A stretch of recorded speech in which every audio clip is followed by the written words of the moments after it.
Hey guys, what's up? It's T Luke back with the recap of The Substitute, episode 207. So let's jump right into it. Alright, so this episode was cool. It was cool. Gwyneth Paltrow, I love her. Can Holly Holiday not stay forever? Because I think if we get too much of her, we're going to get sick of her.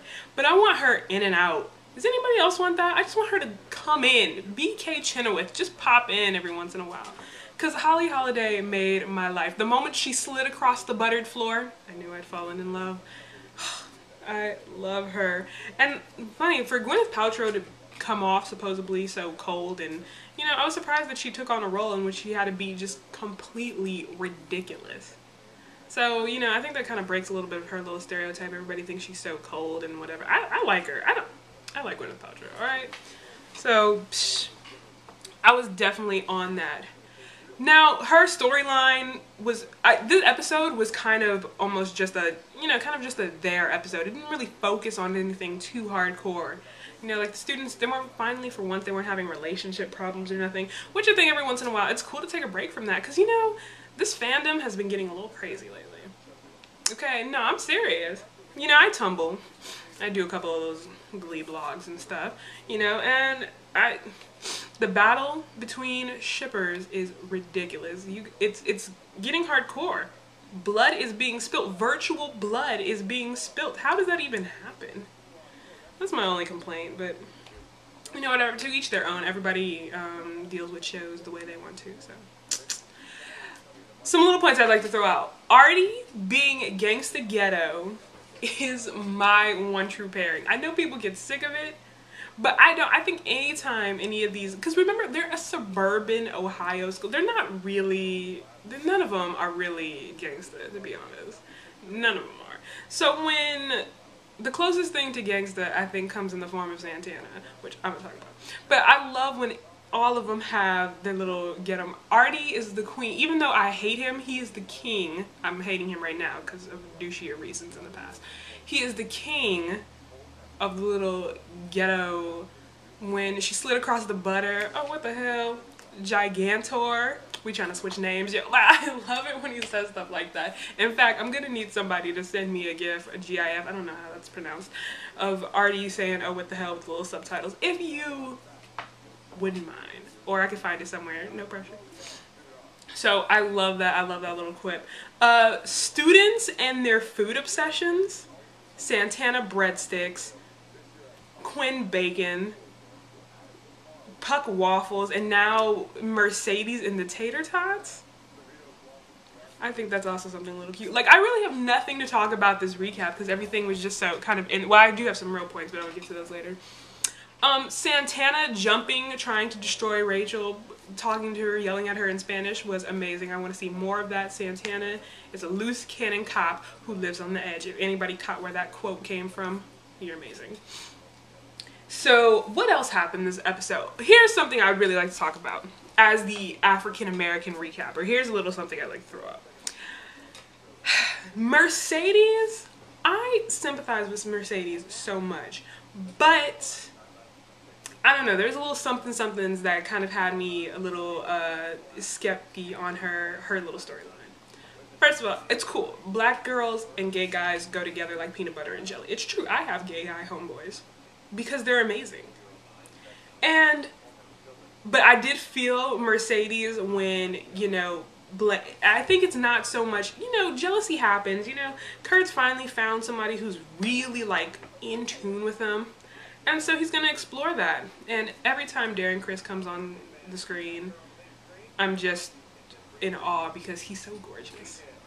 But that's something different. But I felt her pain, and you know, she was trying to, I don't know what the connection with the tater tots was. Was that her trying to, I don't know, tater tots were her escape from realizing she's losing her friend?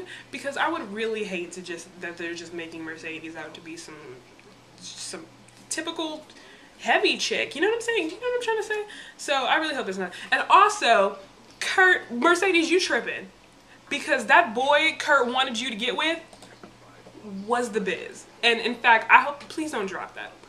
Please, Ryan Murphy, don't drop it. I mean, just, you don't even have to show them. Just mention that Mercedes could be getting closer to this boy, because I want Mercedes to have some love. I know some people want her to be the strong, independent character, but I don't think they're really making her the strong, independent character like that. They're just not showing her. They're not giving her anything.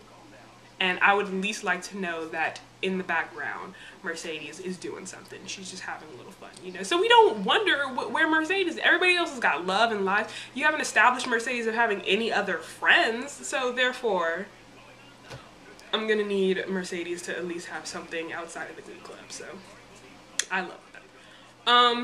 Another African-American concern, Holly Holiday's flashback to when she was a strict teacher.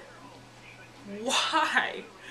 Out of all the people you chose, you had to get this old precious looking name's Cameo, and that's upsetting because I do have a black girl whose name is Cameo. But it was so like typical, like sure, the unruly student would be the black girl. It would be her. She got to be all up in everybody's face, talking that nonsense.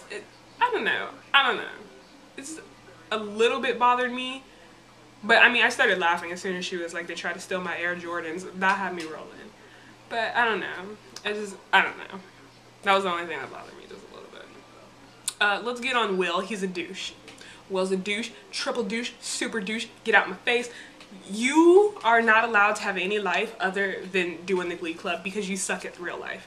Okay, Terry comes. I know she's crazy neurotic, but she's been trying to get help. She's been trying to, I know she's a little pushy or whatever.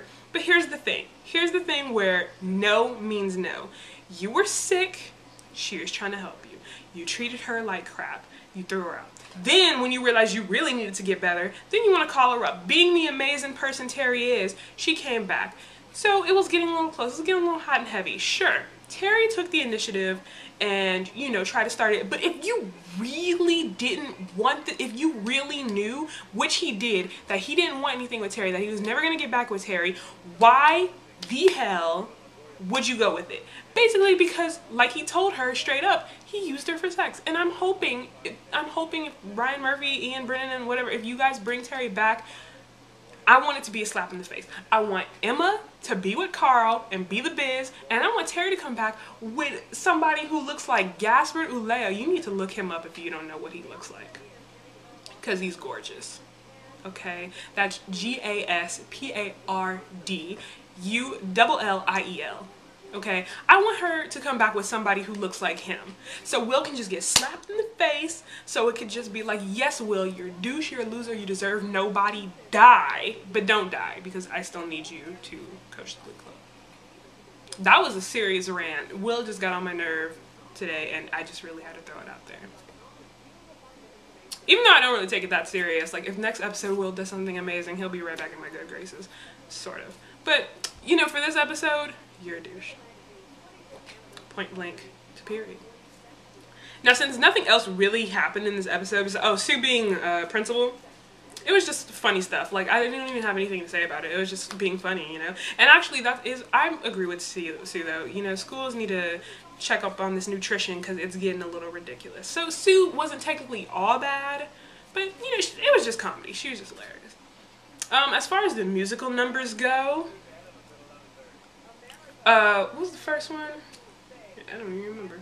Oh, Forget You, CeeLo. I loved it because it was just the whole Glee Club having fun. And I haven't seen that kind of just, you know, random free fun with the Glee Club since they did the little acapella, you know, hey, must be the money. Like, you know, that's the kind of Glee Club we like to see every once in a while. Just them having fun. I loved Make 'Em Laugh for the dancing. I'm a big fan of the original Singing in the Rain, and for some reason them doing Make 'Em Laugh just didn't quite, I don't know, I just didn't get that spark of amazingness that I got from the original. But I mean, that's purely subjective, but I did love it, and that's mostly on the singing because the dancing was incredible. Harry Shum danced forever. Matthew Morrison's actually a really good dancer too. I was very surprised. I mean, I knew he could dance, but I don't know, it's just something about seeing him do that much. It really impressed me, so good job on that. Rachel and Holly Holiday doing their duet. Can I just say, I know that this show is not famous for its continuity, But seriously, I'm willing to forgive a lot of stuff, but when the fake plastic machine guns start semi blowing up the projection with the sparks and stuff, I have to really know, where are you guys getting this money? This isn't even a fantasy. Am I the only one who kind of missed when they were a little bit real? And when they performed in the auditorium, all they had on was like red t-shirts and Chucks and had to work with what was there. Okay, these sets have been getting pretty amazing, and for somebody who keeps cutting budgets figgins, since when does all the money go to the theater arts program? He doesn't even like the arts. So that's it. But I'm not gonna dwell on that because I know this is Glee. I know this is Glee. So I like the number though. The number was cool. Favorite number was actually the Singing in the Rain Umbrella mashup, which is unpopular opinion, but I think the performance and just the way it was arranged, I know it's not Singing in the Rain. It'll never be Singing in the Rain. It's a classic, but I didn't listen to it like I said last week with another song. I didn't listen to it to hear Singing in the Rain.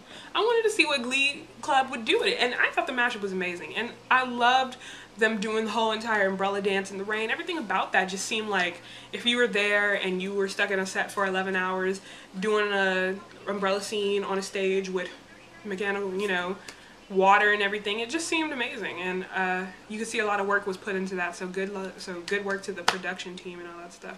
You know, that's the little things I like about Glee, is that they really do put a lot into the performances. It may not be the most gelled together show, it may be going every which way and where and there, but you can't deny there's talent working on all ranges of that show, from the actors to the people behind the camera, and those are the people you should never forget, because without them none of that would have been possible.